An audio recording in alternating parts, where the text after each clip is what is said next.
अस्सलामु अलैकुम। आज के डेट में भारत के अंदर ज्यादातर यूजर्स के पास पेटीएम देखने को मिलता है। जैसे कि नॉर्मली अगर आप कहीं पर पानी लेने जाते हो किसी शॉप पर, आप क्या कहते हैं? आप कहते हैं बिस्लरी दे देना। मतलब एक तरह से जो पानी का बॉटल होता है, पैकेज ड्रिंकिंग वाटर, उसका नाम एक तरह से बिस्लरी हो गया। उसी प्रकार से जब भी आप अपने फ्रेंड्स में कहीं पैसा वगैरह ट्रांसफर करते हैं एक वॉलेट से दूसरे वॉलेट या फिर कॉन्ट्रीब्यूशन करते हैं, तो हम क्या कहते हैं कि यार पेटीएम कर देना, मैं पेटीएम कर दूंगा।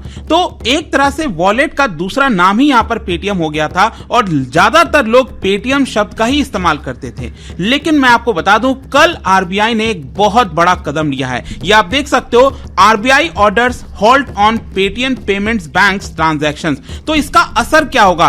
क्या 29 फरवरी के बाद पेटीएम वर्क करना बंद कर जाएगा? नियम क्या कहते हैं? आरबीआई ने क्या कहा? इसका असर क्या होने वाला है? काफी कुछ जानने को मिलेगा आपको इस वीडियो में। चलिए आगे बढ़ते हैं। पेटीएम पेमेंट्स बैंक के लिए देखो, एक चीज याद रखना, पेटीएम पेमेंट बैंक जब मैं कहता हूं ना, तो आज के डेट में जब भी आप पेटीएम का ऐप खोलते हो तो उसमें ज्यादातर जितनी सर्विसेज होती हैं वो एक्चुअली ये सब कुछ पेटीएम पेमेंट बैंक के अंदर ही आता है। और इनफैक्ट मैं आपको बता दूं, जब हम बैंक की बात करते हैं तो पहले 2017 के पहले पेटीएम के ऐप में जनरली क्या होता था, आप रिचार्ज वगैरह थोड़ा बहुत कर लेते थे, वॉलेट वगैरह का इस्तेमाल कर लेते थे।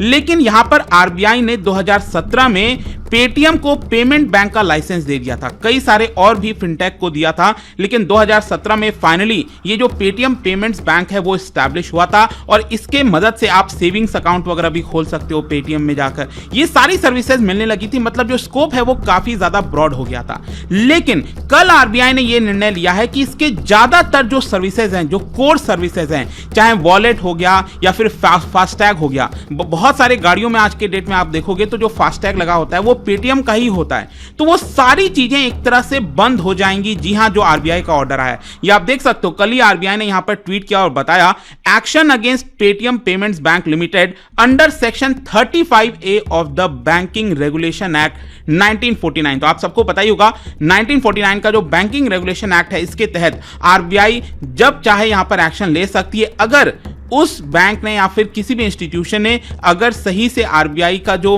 निर्देश है उसका पालना नहीं किया है। तो वो मैं आपको आगे बताऊंगा कि इसके रीजंस क्या हो सकते हैं। लेकिन ओवरऑल आप ये समझिए कि देश में जो कस्टमर बेस है पेटीएम का, इसकी वजह से बहुत सारे लोगों पर इसका असर हो सकता है। अब कितना बड़ा कस्टमर बेस है मैं आपको बताता हूं। अगर आप इनके वेबसाइट पर जाओगे तो वहां पर बोला गया है, they have 100 million know your customer verified, जो है आपको देखने केवाईसी जो वेरीफाइड कस्टमर्स होते हैं 100 मिलियन से ज्यादा देखने को मिलता है। अगर हम फास्टैग की बात करें, जो गाड़ियों में लगा होता है, टोल वगैरह पर जो पैसे कटते हैं, 8 मिलियन से ज्यादा फास्टैग यूनिट्स अभी तक पेटीएम ने इशू कर रखा है। और इनफैक्ट इनके जो फाउंडर आप सबको पता होगा, विजय शेखर शर्मा, ये एक्चुअली पार्ट टाइम चेयरमैन भी हैं पेटीएम पेमेंट बैंक के। और पेटीएम पेमेंट बैंक ने किसी भी प्रकार का अभी तक इसको लेकर कमेंट नहीं किया। जब मैं ये वीडियो रिकॉर्ड कर रहा हूं तो आरबीआई का जो निर्देश आया है इसके ऊपर, इसको लेकर अभी तक पेटीएम ने कुछ बोला नहीं है ऑफिशियली। अब देखना होगा वो क्या बोलता है। लेकिन यहां पर सबसे पहला क्वेश्चन यहां पर यह आएगा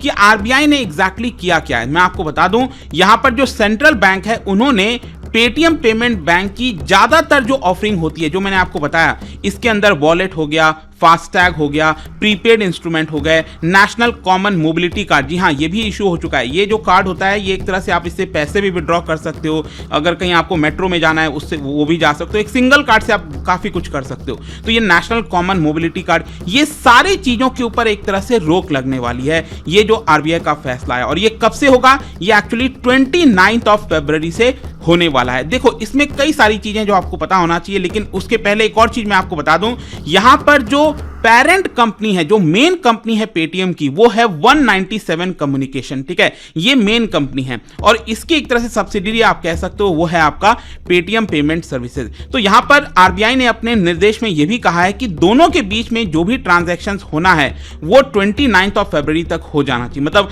अगर यहां पर कोई मान लो ट्रांजैक्शन पेंडिंग भी हो जाता है तो अल्टीमेटली 15 मार्च तक इनके पास लास्ट डेट है जब दोनों के बीच में ट्रांजैक्शंस हो। उसके बाद कोई भी ट्रांजैक्शंस इसके पेरेंट कंपनी और पेटीएम पेमेंट सर्विसेज के बीच में नहीं हो सकता। लेकिन रियल क्वेश्चन यहां पर यह है कि आखिरकार इसका यूजर्स के ऊपर क्या इंपैक्ट आएगा। एक एक जो छोटी छोटी डाउट है वो मैं आपके क्लियर कर दूंगा। यहां पर देखो, यहां पर यह बोला गया है कि पेटीएम पेमेंट बैंक ये किसी भी नए यूजर्स को 29 फरवरी के बाद से नहीं ले सकता। मतलब यूजुअली क्या होता है कि अगर मान लो आप पेटीएम के कस्टमर नहीं हो तो आप ऐप को डाउनलोड करते हैं, वहां पर रजिस्टर करते हैं और एक तरह से आप कस्टमर बन जाते हैं, राइट, पेटीएम के। तो वहां पर जाते हैं और ट्रांजैक्शन स्टार्ट कर देते हैं। तो यहां पर अब आप नए कस्टमर नहीं बन सकते पेटीएम के, यहां पर ऐसा बोला गया है आरबीआई के द्वारा। और ये इफेक्टिव कब से, ध्यान रखिएगा, ये 29 फरवरी से इफेक्टिव है। तो ऑब्वियस सी बात है, यहां पर कोई भी पेटीएम में क्यों नया कस्टमर अब बनना चाहेगा, क्योंकि ये ऐसा निर्णय आरबीआई ने ले लिया। और मान लो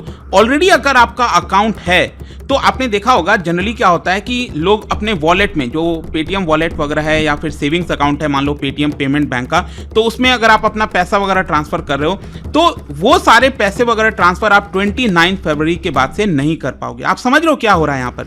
मतलब एक तरह से पेटीएम को ये बोल दिया गया है कि आप जो भी सर्विसेज दे रहे थे उसके ऊपर बैन लग रहा है। मतलब ब्लैंकेट बैन यहाँ पर नहीं लगाया आरबीआई ने, ये नहीं बोला है, लेकिन जो कंडीशंस अब रख दिए हैं ये साफ दिखता है कि यहाँ पर पेटीएम के लिए बड़ा मुश्किल होने वाला है काम करना। क्योंकि जो ऑलरेडी नए कस्टमर्स हैं, अगर वो किसी भी प्रकार के ट्रांजैक्शंस नहीं कर पाएंगे तो पेटीएम यूज करने का कोई फायदा नहीं हुआ। हाँ, एक चीज ध्यान रखिएगा यहां पर यह है कि अगर मान लो आपका कोई भी पैसा है, चाहे वॉलेट हो गया, पेटीएम पेमेंट बैंक के सेविंग्स अकाउंट में कोई भी पैसा है, ऑलरेडी है, मान लो 2000, 5000, 10,000, जितना भी रुपए है आपका, ठीक है, वो आप खर्च कर सकते हो। जब तक आपका वो रुपए है और जब तक आप खर्च करना चाहो वो कर सकते हो, ऐसा आरबीआई ने बोला है, उसमें कोई कंडीशंस नहीं है, ठीक है। और साथ ही साथ यहां पर अगेन आप देख पाओगे सेंट्रल बैंक ने यह कहा है कि neither debit nor credit transactions, मतलब 29 फरवरी के बाद से किसी भी प्रकार का डेबिट जो क्रेडिट वगैरह ट्रांजैक्शंस है वो नहीं हो पाएगा। हाँ, ये है कि मान लो कैशबैक वगैरह अक्सर आता है, आपने देखा होगा पेटीएम से, आजकल तो वो भी नहीं आता,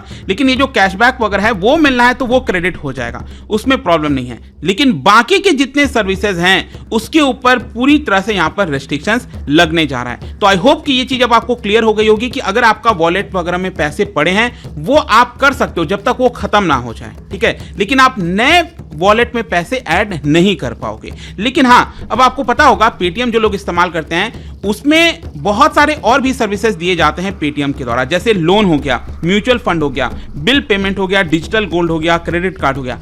इसको लेकर आरबीआई ने अपनी नोटिफिकेशन में कुछ भी नहीं कहा है। तो हो सकता है कि शायद ये सारी चीजें कंटिन्यू हों, और भी कई सारी सर्विसेज होती हैं, लेकिन जैसा मैं आपको पहले बोल रहा था मेन इनका काम तो ये सारी चीजें हैं, वॉलेट वगैरह और लोग पैसा वगैरह ट्रांसफर करते थे, वो अब यहां पर नहीं हो पाएगा। क्वेश्चन यहां पर यह है कि आरबीआई ने यह एक्शन क्यों लिया है। देखो, वैसे अगर आप देखोगे तो 2018 से ही आरबीआई के स्क्रूटनी में आ गया था पेटीएम पेमेंट बैंक, क्योंकि बार बार आरबीआई कहती थी पेटीएम को कि देखो आप इन सारे रेगुलेशंस को फॉलो करो, लेकिन शायद वो रेगुलेशंस को फॉलो नहीं करता था, चाहे केवाईसी कंप्लायंस हो गया या फिर आईटी रिलेटेड इश्यूज हो गए। वैसे मैं आपको बता दूं कि अभी आरबीआई ने कोई क्लियर कट ये नहीं कहा है कि उसने एक्शन क्यों लिया है, आरबीआई ने यहां पर अभी बताया नहीं है उतना कुछ, लेकिन यहां पर अगर हम एक्सपेक्ट करें कि क्या क्या चीजें हुई होंगी तो ये बताया जा रहा है कि एक तो यहां पर जो इनकी पेरेंट कंपनी है ना 197 कम्युनिकेशन, इसके अंदर जो स्टेक होल्डर्स हैं उसमें कुछ चाइनीज स्टेक होल्डर्स हैं, तो उससे काफी ज्यादा नाराज है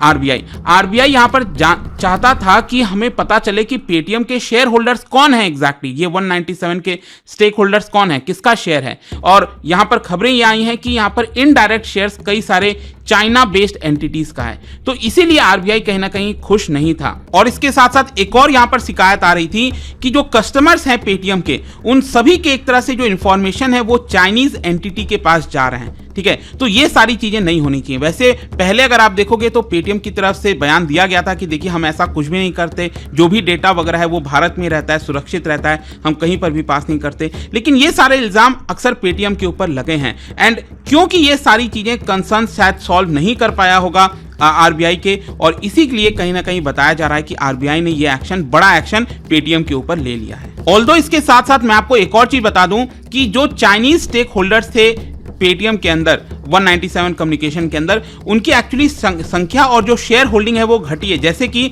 अलीबाबा का यहां पर एक एफिलिएट है दैट इज एंड फिन, उनका करीब 9.89% आज के डेट में आपको देखने को मिलेगा, इतना स्टेक है। पहले और ज्यादा स्टेक हुआ करता था, लेकिन इन्होंने अपना जो स्टेक है वो लगातार गिराते गए, क्योंकि ऑब्वियस सी बात है, आपको पता ही है भारत और चाइना के रिलेशंस अच्छे नहीं हैं, और इसीलिए यहां पर जो भारत के रेगुलेटर्स हैं जितने भी, चाहे सेबी है, आरबीआई है, वो लगातार देखती रहती है कि कौन से कंपनी में चाइनीज इन्वेस्टमेंट अनाउंसमेंट आया है। तो एक तरह से भारत इस समय अवॉइड कर रहा है कि कोई भी जो चाइनीज इन्वेस्टमेंट है वो हम भारत में अलाउ नहीं करना चाहते। मतलब ऐसा नहीं है कि हमने बैन कर दिया है, ऑफिशियली बोला गया है, लेकिन जो भी कुछ हो रहा है उससे ये साफ पता चलता है। लेकिन इसके साथ साथ मैं आपको ये भी बता दूं कि पहले भी पेटीएम के ऊपर कई बार एक्शंस हुआ है। जस्ट पिछले साल की बात है, अक्टूबर के महीने में आरबीआई ने करीब 5.39 करोड़ का फाइन लगाया था और इसका कई कारण था। यहां पर यह बोला गया कि Paytm bank failed to identify beneficial owner, मतलब आखिरकार इसके ओनर्स कौन है वो नहीं पता लगा।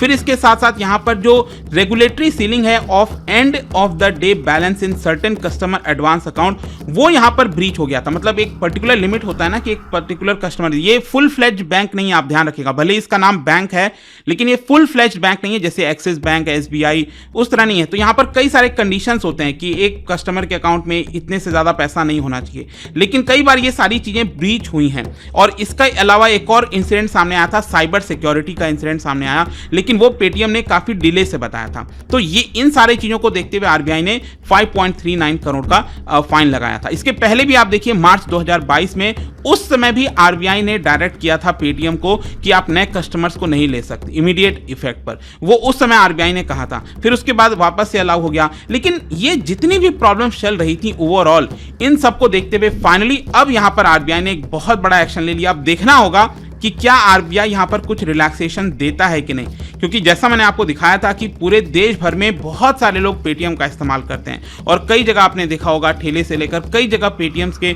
क्यूआर कोड वगैरह हैं, क्या वो भी इंपैक्ट होंगे और कई सारे क्लैरिफिकेशन भी आना बाकी है। ठीक है, अगर आपको मेरा यह वीडियो अच्छा लगे तो लाइक, कमेंट, शेयर जरूर करें और मेरे चैनल को सब्सक्राइब करें।